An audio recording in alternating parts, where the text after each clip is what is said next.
नमस्कार, स्वागत है आपका हमारे विशेष कार्यक्रम आपके सितारे में। मैं हूँ आपके साथ अमन। राशियों में मौजूद ग्रह नक्षत्र सितारों के प्रभाव के बारे में जानना हर व्यक्ति के लिए जरूरी है, तभी तो हम आपके सितारे में लाते हैं आपकी हर जिज्ञासा परेशानी का समाधान, बताते हैं आपके सितारों की चाल और दिन का हाल। साथ ही आचार्य जी बताती हैं एक खास महामंत्र। आज आचार्य जी बताएंगे हिंदू पूजन प्रतीक का महत्व। हम अपने घर के पूजा घर में कई चीजें रखते हैं और उन सभी का अपना अलग अलग महत्व है, तो आचार्य जी हमें उन्हीं चीजों के महत्व के बारे में बताएंगे। तो देर कैसी, शुरू करते हैं आज का आपके सितारे। आप जानते हैं हिंदू पूजन प्रतीकों का महत्व और नकारात्मक ऊर्जा से मुक्ति के उपाय, तो जानिए पंडित वैभव नाथ शर्मा से 4 पूजन प्रतीकों का महत्व।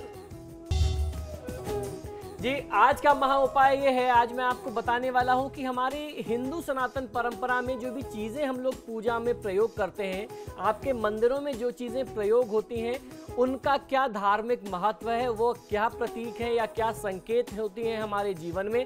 अगर आपके घर में पूजा स्थान में ये सब सारी चीज़ें होंगी तो किसी भी प्रकार की नकारात्मक ऊर्जा आपको परेशान नहीं करेगी। और ये जो उपाय की सीरीज़ है, ये पूरा क्रम जो है आने वाले 3-4 दिनों तक मैं आपको बताता रहूँगा।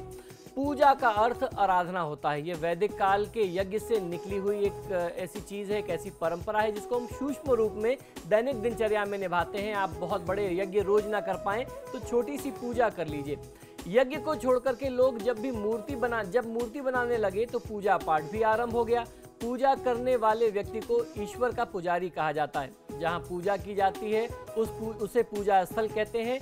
और ऐसे स्थल में जिन लोगों को निराकार ईश्वर की प्रार्थना में मन नहीं लगता था, उनके लिए साकार ईश्वर का रूप गढ़ा गया। इससे पूर्व संध्या वंदन का ही प्रचलन हमारे यहाँ हमारी परंपरा में था। आज मैं आपको बताता हूँ कि जो हम लोग पूजा में प्रयोग करते हैं, इनके क्या सकारात्मक भाव होते हैं और ये क्या बताते हैं हमारे दिनचर्या में। हालांकि पूजा सामग्री तो बहुत सारी होती है, लेकिन यहाँ प्रस्तुत है कुछ छोटे छोटे से ऐसे प्रयोग, ऐसे प्रतीक जिनसे आप समझ सकते हैं कि इनका अर्थ क्या होता है। सबसे पहली चीज मैं आपको बताता हूँ, आपके मंदिर में शालिग्राम आपने जरूर रखा होगा। इनको विष्णु का स्वरूप माना जाता है। विष्णु की एक प्रकार की ये मूर्ति है जो प्रायः पत्थर की गोलियों या बाटियों आदि के रूप में ये आती हैं और उस पर चक्र का चिन्ह बना होता है। जिस शिला पर यह चिन्ह नहीं होता, चक्र का चिन्ह नहीं होता, वह शिला पूजा के लिए उपयुक्त नहीं मानी जाती। यह सभी तरह की मूर्तियों से बढ़कर के है और सिर्फ इसी की पूजा करने का हमारे शास्त्रों में विधान है।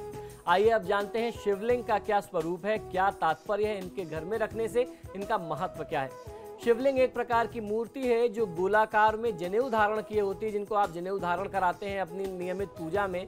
इसे शिवलिंग कहा जाता है, अर्थात शिव की ये ज्योति होती है। यह सभी तरह की मूर्तियों से बढ़कर के और सिर्फ इन्हीं की पूजा का विधान हमारे शास्त्रों में मिलता है। शालग्राम और शिवलिंग के घर में होने से घर की ऊर्जा में संतुलन बना रहता है और हर तरीके की शुभता जो है वो आपके घर में निवास करती है, वह बनी रहती है। आइए अब तीसरा जो है उसको भी जान लेते हैं। पंचपात्र किसे कहते हैं। आपने देखा होगा कि तांबे का एक छोटा सा पात्र होता है जिससे आचार्य जी आपको आचमनी कराते हैं, जल पिलाते हैं। छोटे से तांबे के लोटे में जल भर करके या किसी पात्र में जल भर करके उसमें तुलसी दल डाल करके हमेशा इसे पूजा स्थल पर रखते हैं। यह जल आचमन का जल कहलाता है। इस जल को 3 बार ग्रहण किया जाता है। माना जाता है कि ऐसे आचमन करने से पूजा का फल दोगुना मिलता है।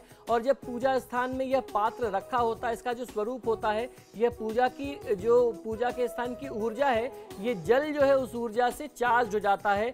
जब आप इसको ग्रहण करते हैं तो आपके शरीर के अंदर पॉजिटिविटी पहुंचती है, यानी शुभ ऊर्जा पहुंचती है।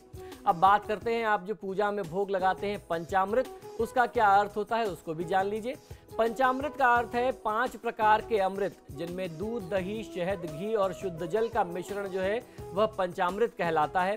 कुछ विद्वान दूध, दही, मधु, घृत और गन्ने के रस से बने द्रव्य को भी पंचामृत कहते हैं और कुछ दूध, दही, घी, शक्कर, शहद को मिलाकर के भी पंचामृत बनाते हैं। मधुपर्क में घी नहीं होता। इस सम्मिश्रण में रोग निवारण गुण विद्यमान होते हैं। इस कारण से इसे बहुत ज़्यादा महत्ता दी जाती है और यह पुष्टिकारक होता है। और आपने देखा होगा कि ये जो पंचामृत आप लेते हैं, ये थोड़ा सा 1-2 चम्मच ही लिया जाता है। पूरा ग्लास भर के पीने की इसको आवश्यकता नहीं होती।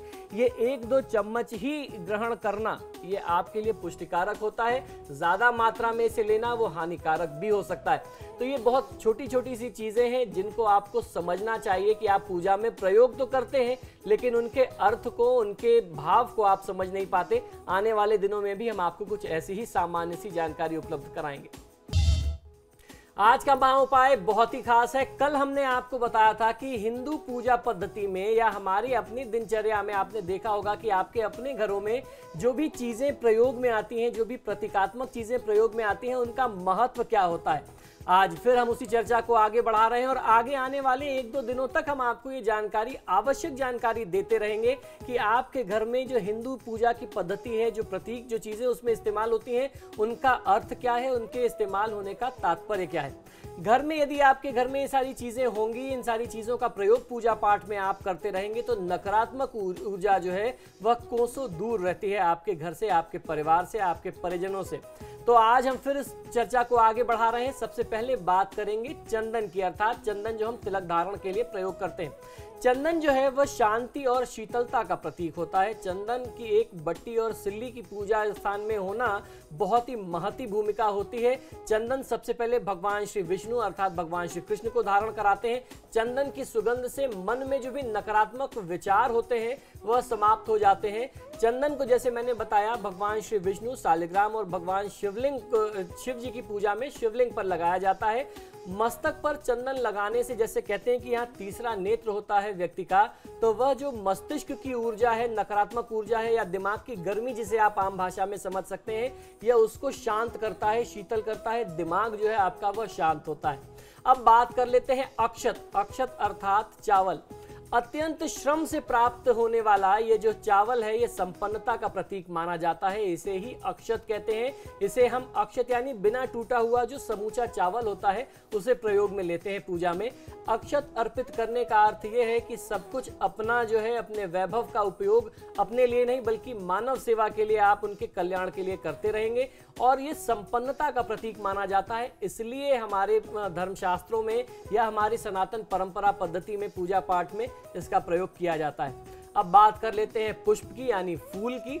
देवी या देवता की मूर्ति के समक्ष फूल अर्पित किए जाते हैं। यह सुंदरता का एहसास जगाने के लिए तो है ही है, इसका अर्थ यह भी है कि हम भीतर और बाहर दोनों तरीके से सुंदर बने। आपने फूल देखा होगा, जो ताजे पुष्प होते हैं उसकी ऊर्जा बहुत ज्यादा शुभ होती है। तो ये प्राकृतिक चीज है, इसलिए आप देवी देवता को निवेदित करते हैं, आप उनसे प्रार्थना करते हैं, तो जो भी उसकी पॉजिटिविटी है, जो भी उसकी सकारात्मकता है, वह हमारे अंदर आती है। इसका यह प्रतीक होता है। देखिए, हमारे यहाँ जो भी परंपरा बनाई गई है वह मानव के कल्याण के लिए बनाई गई है। जो भी कर्म हम करते हैं, जो भी आप प्रोसेस करते हैं, उससे कहीं ना कहीं आपको फायदा मिलना होता है। तो बहुत ही अच्छी सी चीज है। आपने बहुत पॉजिटिव से फूल लिए, उसको आपने देवी देवता के चरणों में निवेदित किया और अपने तरफ से प्रार्थना की, तो उसकी प्रार्थना, वो जो उसकी पॉजिटिविटी थी पुष्प की, वो तो आती है, देवी देवताओं की कृपा भी आपके पास आती है। अब बात कर लेते हैं नैवेद्य। नैवेद्य अर्थात मिष्ठान या कुछ भी ऐसी मधुरता का प्रतीक या कोई ऐसी मीठी चीज जो आप अपने देवी देवता को अर्पित करते हैं। मिठास या मधुरता का प्रतीक होते हैं ये नैवेद्य। आपके जीवन में मिठास बनी रहे, मधुरता का होना बहुत ही अनिवार्य होता है। ये बराबर मात्रा में बनी रहे, इसी के प्रतीक के तौर पे हम लोग नैवेद्य अर्पित करते हैं। देवी और देवता को नैवेद्य भोग अर्पित करते रहने से आपके जीवन में मधुरता, सौम्यता और सरलता बनी रहती है। फल, मिठाई, मेवे और पंचामृत के साथ साथ दूध से बने हुए, जो खोए के बने हुए मिष्ठान है, उसे नैवेद्य के स्वरूप में अर्पित करते हैं। और उसके साथ साथ ये पौष्टिक भी होते हैं, पुष्टिवर्धक भी होते हैं, आपके शरीर को भी ये कहीं ना कहीं से पोषण देते हैं। तो आप अपनी साधना के साथ साथ अपने शरीर का भी विकास करें, अपने परिजनों के साथ आप सबका विकास हो। ये हमारी सनातन परंपरा की एक भावना है। उसमें आपने देखा होगा कि आप सूखे मेवे, जिसे ड्राई फ्रूट्स कहते हैं, ड्राई फ्रूट्स इस्तेमाल करते हैं। ताजे, जिसे ऋतु फल कहते हैं, ताजे फल आप इस्तेमाल करते हैं। नाना प्रकार की मिठाइयाँ इस्तेमाल करते हैं। ये भोग के साथ साथ, नैवेद्य रस होने के साथ साथ ये पुष्टिवर्धक भी होते हैं। इस कारण से हम देवी देवताओं को ये अर्पित करते हैं। तो ये कुछ ऐसी चीजें हैं जिसकी भावना को आपको समझना चाहिए। ये जो हम आपको लगातार 2-3 दिन से बता रहे हैं, इसको बताने का तात्पर्य ये है कि जब आप उस प्रक्रिया को, उस वस्तु को समझेंगे, तब आपका अपनी पूजा में कहीं ज्यादा मन लगेगा। आप उस अर्थ को समझ सकेंगे, उस भावना को समझ सकेंगे कि आपने ये फल, ये नैवेद्य क्यों अर्पित किए, आपने तिलक क्यों लगाया या आपने पुष्प क्यों अर्पित किए। तो इसी प्रकार से ये आवश्यक जानकारी हम आपको आने वाले 1-2 दिनों में और देते रहेंगे। पंडित जी, हमें कई ईमेल्स आए, लेटर्स आए हैं जिसके जरिए उन्होंने बताया है किस तरह से इस महा उपाय ने उनकी जिंदगी को पूरी तरह से बदल दिया है। जी बिल्कुल दिव्यांश जी, हम लोग मानव मात्र हैं और हम जो भी कर्म करते हैं वह प्रभु के द्वारा निर्धारित होता है। तो प्रभु ने मुझे और आपको चुना है कि हम जनता का मार्गदर्शन करें, उनको धर्म से जुड़ी हुई जानकारियां देते रहें और बहुत ही सरल तरीके से देना हमारा तात्पर्य है। उसमें कोई आडंबर, कोई दिखावा नहीं होना चाहिए। यही सही मायने में सच्ची भक्ति है। मित्रों, विगत 2 दिनों से हम आपको बता रहे हैं कि हमारे धर्मशास्त्र में, सनातन परंपरा में जो हिंदू पूजा में चीजें प्रयोग में आती हैं उनका प्रतीकात्मक महत्व क्या है, और यदि ये चीजें आपके घर में, आपके भवन में, आपके पूजा स्थान में होंगी तो नकारात्मक ऊर्जा आपको कहीं से प्रभावित नहीं कर सकती। तो आइए इसी क्रम को आज आगे बढ़ाते हैं और आपको और उस बारे में बताते हैं। अब आज बात करेंगे सबसे पहले रोली की। रोली कैसे बनती है और इसका महत्व क्या है ये आप जान लीजिए। चूना, जो आप अक्सर पान में खाते हैं, चूना आपने सुना होगा, लाइमस्टोन होता है। ये चूना और हल्दी के चूर्ण को मिलाकर के बनाया जाता है। इसमें कभी कभी नींबू का रस भी निचोड़ करके बनाते हैं। तो ये पूर्णतः जो है एंटीसेप्टिक हो जाता है, इसलिए इसका नाम जो है रोली है। और इसके साथ साथ इसे कुमकुम के नाम से भी हम जानते हैं। इसे दैनिक पूजा में धारण भी करते हैं और बहुत सारे लोग किसी विशेष पूजा में धारण करते हैं। बहुत से घरों में ऐसी मान्यता है कि इसे रोज नहीं धारण करना चाहिए, किसी विशेष पूजा के समय में आप इसे धारण कर सकते हैं। प्रत्येक पूजा में इसे चावल के साथ मस्तक पर धारण किया जाता है। इसे बहुत ही शुभ माना जाता है। यह आरोग्य को धारण करने वाला होता है, आरोग्य प्रदाता है। जिस तरीके से मैंने बताया कि हल्दी अपने आप में एंटीसेप्टिक है और चूना अपने आप में एंटीसेप्टिक है, उसके अपने कुछ औषधीय गुण होते हैं। और जब आप उसमें नींबू मिला देते हैं तो इसका जो वर्ण है, जो रंग है, वो लाल हो जाता है और आप पूजा में इसको धारण करते हैं तो जो आपकी बॉडी की नेगेटिविटी है ये उसको रोकता है। इसका रक्त वर्ण जो है वह साहस का भी प्रतीक होता है। रोली को माथे पर नीचे से ऊपर की ओर लगाना अपने गुणों में वृद्धि करने की प्रेरणा देता है किसी भी व्यक्ति को। अब बात करते हैं धूप। धूप का क्या महत्व और क्या प्रतीक होता है, आइए ये भी जानते हैं। धूप सुगंध का विस्तार करती है। सुगंध से आपके मन और मस्तिष्क में, आपके घर में, भवन में सकारात्मक भाव का, सकारात्मक ऊर्जा का संचरण होता है, अच्छे विचारों का जन्म होता है। इससे आपके मन और घर का वातावरण जो है शुद्ध और सुगंधित बनता है। किसी भी प्रकार की नकारात्मक ऊर्जा उस घर में फिर नहीं रह जाती। सुगंध का किसी भी मनुष्य के जीवन में बहुत ज्यादा महत्व है। धूप को अगरबत्ती नहीं कहते, अगरबत्ती दूसरी चीज है। घर में अगरबत्ती की जगह धूप जलाना चाहिए, धूप का प्रयोग करना चाहिए, क्योंकि हमारी सनातन परंपरा में बांस को जलाने का बहुत ज्यादा वर्जना मानी गई है। बांस को नहीं जलाया जाता। आपने देखा होगा कितने भी निकृष्ट से निकृष्ट कार्य में बांस का प्रयोग नहीं करते, बांस को जलाते नहीं।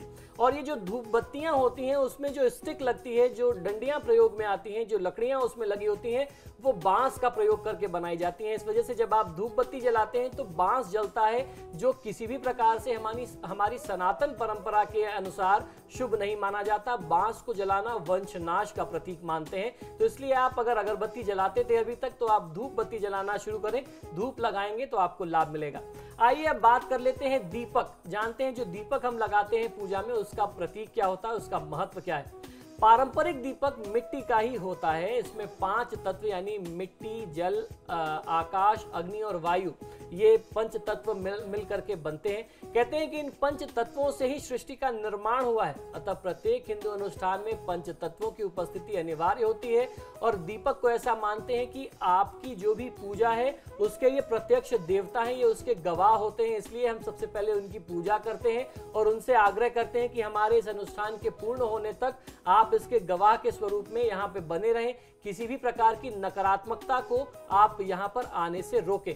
आइए अब बात करते हैं घंटी। जो हम पूजा में घंटी प्रयोग करते हैं, जिसे गरुड़ घंटी भी कहते हैं, उसका क्या महत्व होता है। जिन स्थानों पर घंटी बजने की आवाज नियमित आती है, जिन भवनों में पूजा में घंटी का प्रयोग नियमित किया जाता है, वहां का वातावरण हमेशा शुद्ध और पवित्र बना रहता है। इससे नकारात्मक शक्तियां हटती हैं। कितनी भी नेगेटिविटी होगी, जब आप पूजा में घंटी बजाएंगे तो वो दूर हो जाएगी।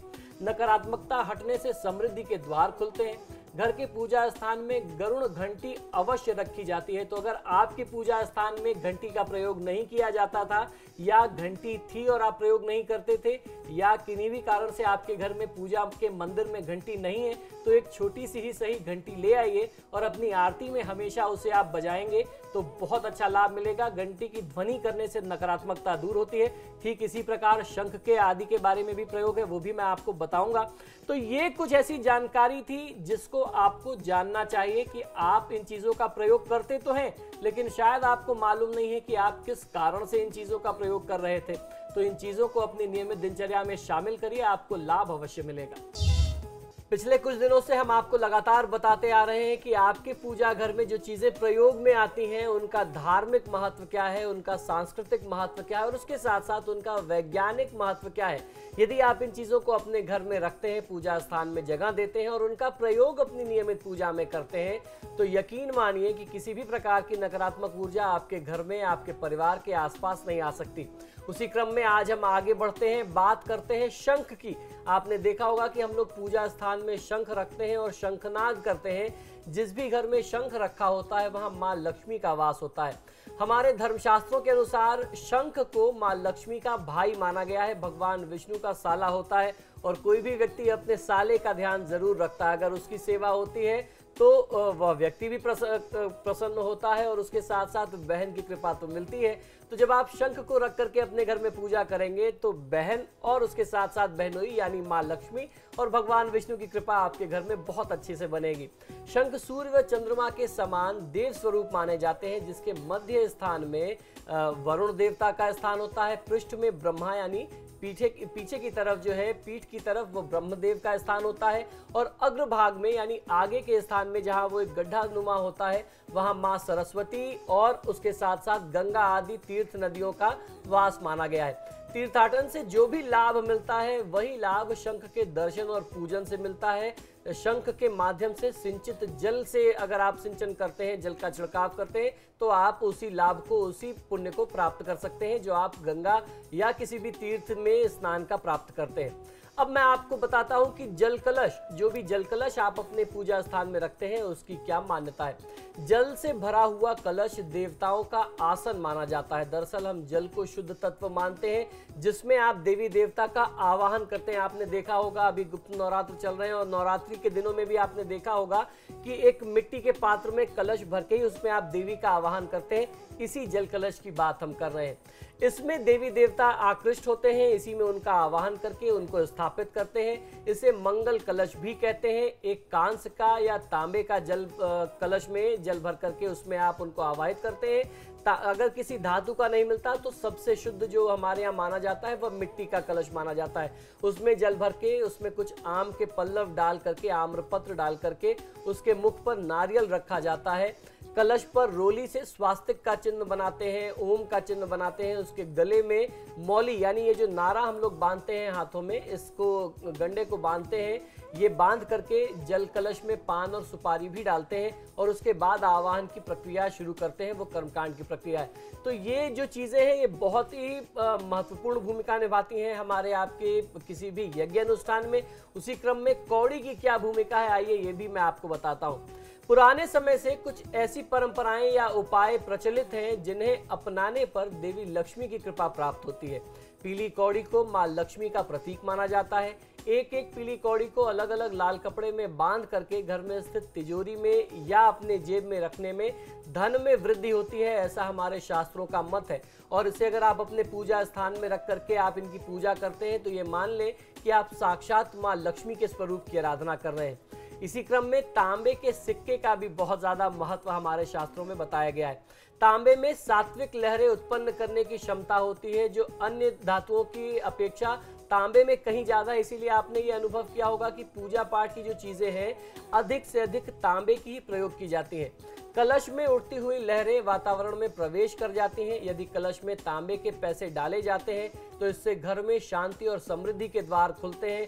देखने में ये उपाय छोटे तो बहुत लगते हैं, लेकिन इनका जो प्रभाव है वो बहुत ही लाभकारी, बहुत ही जबरदस्त होता है और बहुत ही लॉन्ग टर्म के लिए यानी आपके परिवार में बहुत लंबे समय तक इसका प्रभाव रहता है।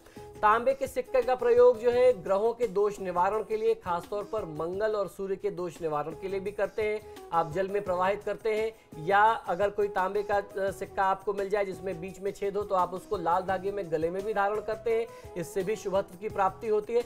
तो ये कुछ चीज़ें हमारे संस्कार की ऐसी हैं कि जिन्हें हमें भूलना नहीं चाहिए, जिन्हें हमें छोड़ना नहीं चाहिए। और किसी भी सनातन हिंदू परिवार में इन चीज़ों का होना पूजा स्थान में बहुत ही महत्वपूर्ण भूमिका निभाता है। तो पिछले कुछ 3-4 एपिसोड्स में हमने आपको अपनी तरफ से ये जानकारी देने का प्रयास किया कि क्या क्या चीज़ें अनिवार्य है आपके पूजा स्थान में। आशा करता हूँ कि ये एपिसोड आपको पसंद आया होगा और इसी के अनुसार आप अपने पूजा स्थान को फिर से एक बार चेक करेंगे और जो चीज़ें इनमें कम हो आप उनको ज़रूर अपने यहाँ पूजा स्थान में रखेंगे, उन्हें स्थान देंगे।